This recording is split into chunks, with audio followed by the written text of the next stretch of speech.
Iqiniso likhulumeka kangcono ngembhalo.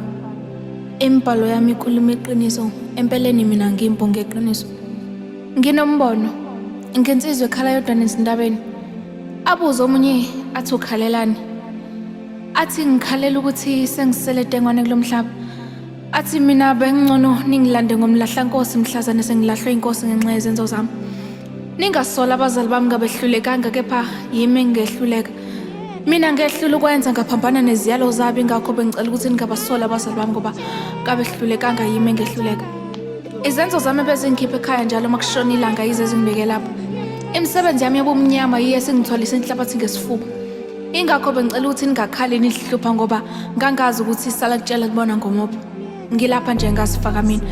Enganiphele ekhaya babesho bethi mntana mishintsha sisekhona ukuze ungeke uzube intandane kodwa mina akangizange ngikwenze lokho. Kunalokho ngancamela ukungena emgedeni engangazi kahle khona ukuthi ngidiyodwa ngikhishwe umuntu njengoba sengisele ngedwa kofanele ngizikhiphe mina kodwa nongikhipha kanjani sengilapha engikhona. Okungcono bengifanele ukuthi ningilande ngoMlahlankosi mhlazane sengilahlwe inkosi ngenxa yezenzo zami. Mina ngiyavuma ngabhadetisa emagameni amathathu.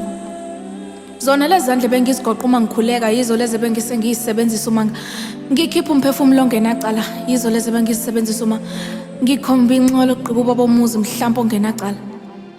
Mina ningangikhaleli ngoba vele sengivune ngikutshalile.